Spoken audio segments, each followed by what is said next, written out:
Hello everyone, this is Banana Franchise. I'm just taking a quick look at Guns of Icarus, a steampunk themed airship combat game, very much centered around team play.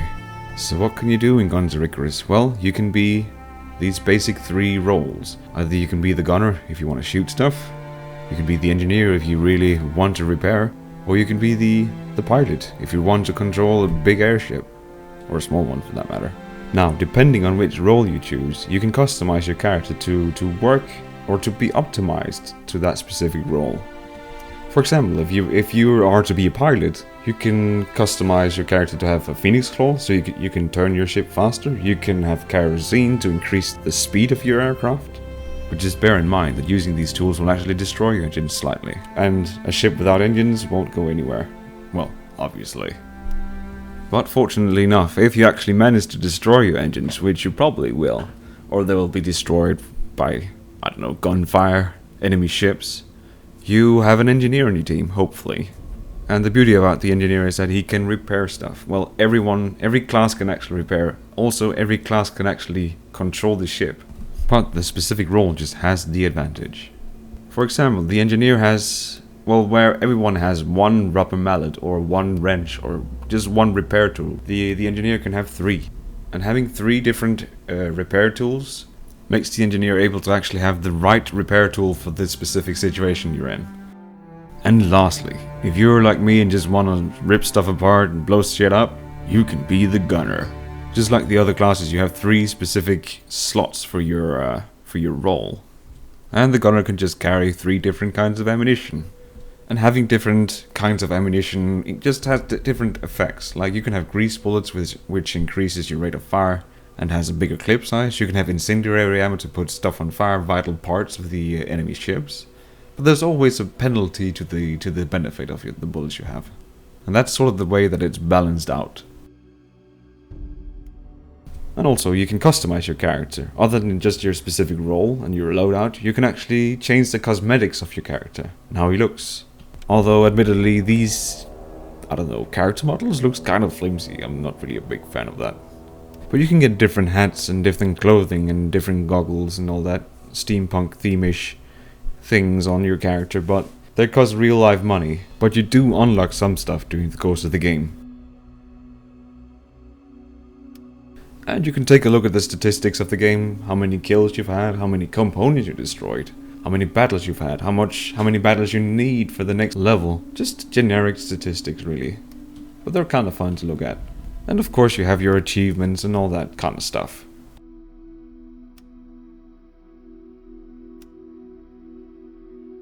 And finally, the heart of the game. The actual airships. The first one here is the Goldfish, which is an excellent chase ship. It doesn't have a lot of armor. It can't take the beating that other ships can, but it's rather fast, it's rather maneuverable, and it has a really, really strong frontal cannon. The next one is the Spar, which I would say is probably more of an all-around ship. It has decent hull, it has decent speed, it has decent maneuverability, but it's very, very much frontal damage focused. I'd say it's probably the best all-around ship there is. The Pyramidion, it's sort of like the Goldfish. It's a pretty good chase ship, it has pretty good frontal damage, but it's a bit stronger and a bit more robust, but not quite as maneuverable. Also it has side cannons, so it's a bit more of a flanking kind of ship. The Galleon, now this one is the hot hitter of the game. With a crap load of guns and really, really strong hull, it will just tear anything apart. And it's a very, very good flanking ship. Just bear in mind, it'll hardly turn at all. The Squid, now this is a really, really fast ship and very maneuverable, but it can hardly take any shots. I mean, it's very, very squishy. But again, an excellent chase ship, really, really good for coming up behind enemies and taking them out. And last but not least, the Junker. Again, a pretty good all-around ship, quite good maneuverability, quite good speed, pretty good cannons, a lot of them, cannons in all directions. Pretty good all-around ship, actually. Now, talking about cannons, you have two kinds of cannons. You have either light cannons or heavy cannons, basically. And given the nature of the names, it's fairly self-explanatory what heavy cannons and light cannons do compared to each other. Instead, there are 5 kinds of damage. You have explosive damage, which does a lot of hull damage. You have fire damage, which does a lot of balloon damage, and does a lot of hull damage if it actually catch fire. You have scatter damage, which does damage to guns and engines, which just breaks all the components on the ships. You have piercing shots, which does a lot of armor damage. And then you have Fletcher shots, which does a lot of damage to the balloons and make the enemy ships descend really fast if they lose their balloons. And there's a 6 damage component as well, which is called impact. An impact is just when you ram someone with your ship, and that does a lot of damage to the balloon and the hull as well. I'll put the damage matrix up. I got this from the main site. And depending on which cannon you look at, they have a mix of these 5 basic damage types. But let's take a look at how the game actually plays. I'll show the pilot gameplay first. I've decided to go with a parachute, emergency parachute, which increases vertical drag by 200%, just in case our balloon dies. I'll go for the Phoenix Claw, which enables me to turn the ship way faster. And I'll go for Moonshine, which gives amazing boost to the engines, but it also kind of destroys them rather fast, so you have to be careful with these kind of things.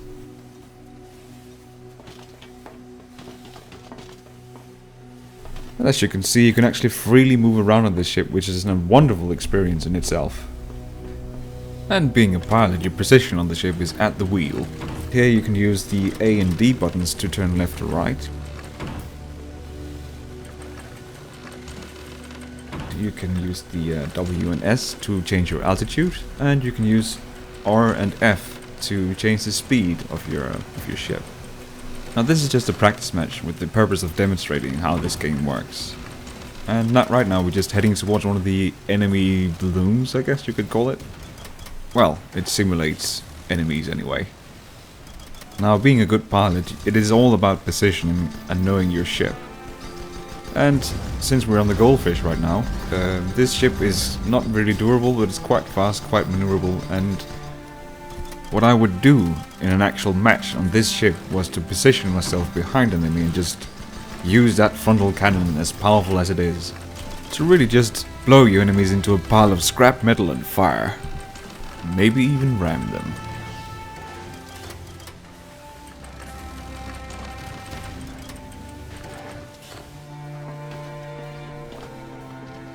And I'll just quickly move down and show you how this big ass cannon works.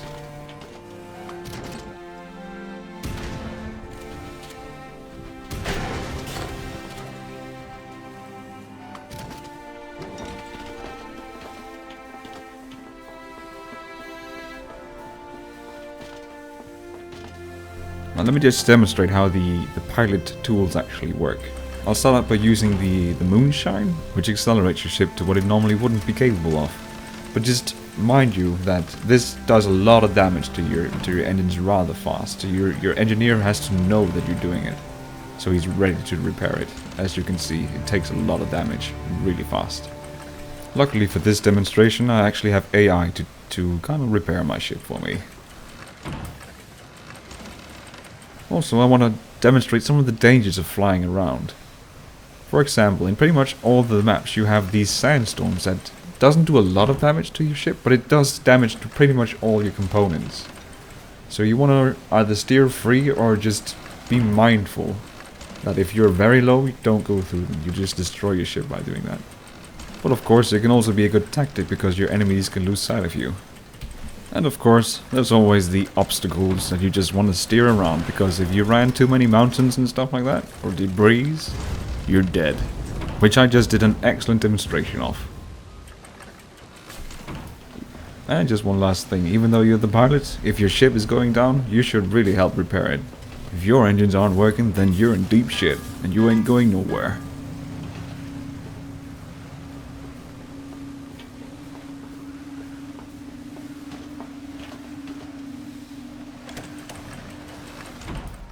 And next I'll be taking a look at the engineer. The setup I've been choosing is the fire extinguisher, the spanner, and the rubber mallet for repairing and extinguishing fires. And I am equipping a spyglass for spotting enemies, and a grease bullets for fast fire rate, and a bigger clip size. Now the engineer is all about situational awareness, and right now the hull is on fire, so let's go and put out that shit. And as you can see, there are multiple components right now on fire, so you have to be really quick about it, because fires do consistent damage to your components of the ship.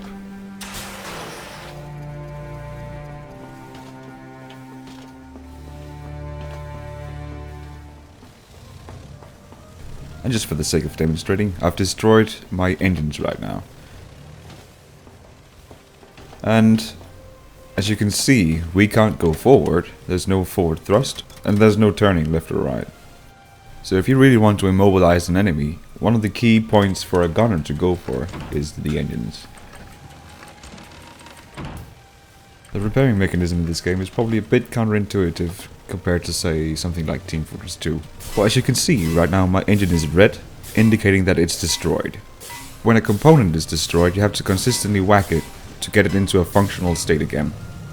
After getting into a functional state again, I use the rubber mallet to repair it, and you can see it goes on a cooldown, enabling you to actually go and repair other vital parts of the ship. I'm currently using this spanner because it's very quick to repair stuff that's broken. And I'm using the rubber mallet because it heals or repairs a big chunk of health and has a long cooldown, so I can repair stuff that's broken really fast, and then I can whack it with the mallet and go on to repair other stuff in the meanwhile.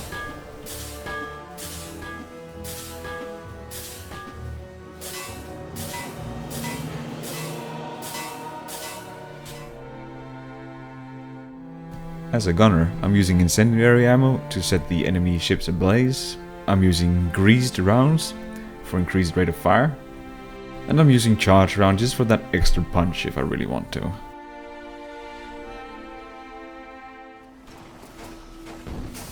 As the gunner, I'm also using the spyglass just to spot my enemies so it's easier to navigate around them and get up behind them and flank them, whatever you want to do. And the way that you spot your enemies is simply just to zoom in and click on them if you find them. If you're the gunner, you need to be aware of what the cannon on your ship do. Right now I'm just using a big ass shotgun called the Bargain Dog, which is really good for taking out balloons. But it is really a close range weapon. Right now I'm using the greased bullets for the increased fire rate, and as you can see, whenever you change the ammunition type you have to reload your cannon. And next we go for the Manticore. Right now this is my favorite cannon. It does loads of damage to your enemy components. Really good for taking out engines and cannons on their ships. And then it just looks badass. And just to make it a bit more crispy, I've loaded it with incendiary ammo just to take out everything on that ship.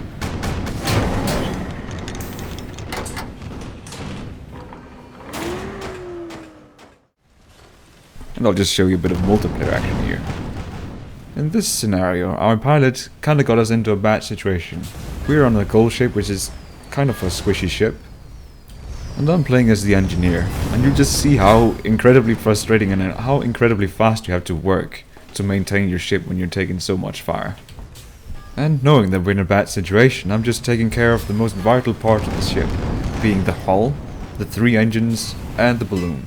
I'm not really caring about the guns at this point. Luckily, my teammates, knowing that we're also in a bad situation and they're both gunners, also chose to help out repair the ship.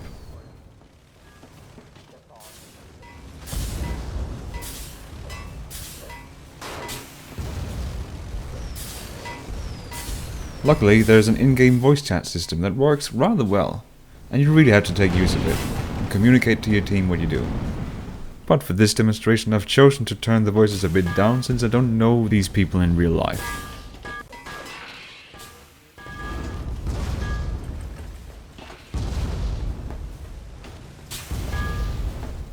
We keep taking consistent damage from these guys, and there's just no running away. But as you can see, we really try to communicate internally to see how we can maintain the ship and stay alive.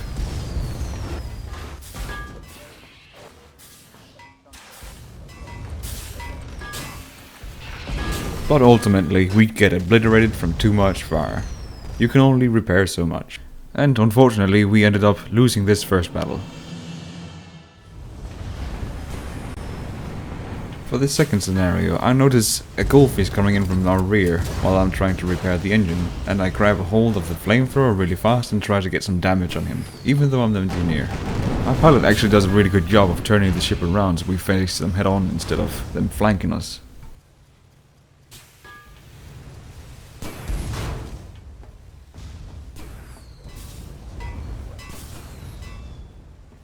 As you can see, I'm using the rubber mallet because it heals a big chunk, so I can focus on multiple components of the ship at the same time.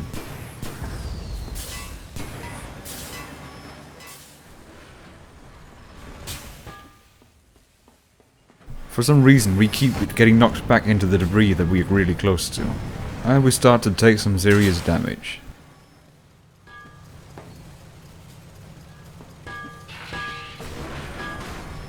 I'm just venturing a guess here, but I think our pilot accidentally put our ship into reverse. We just kept backing off into the debris. In the end, we just get stuck in the debris with no engines, and we just take too much damage to repair, ending in our ultimate demise.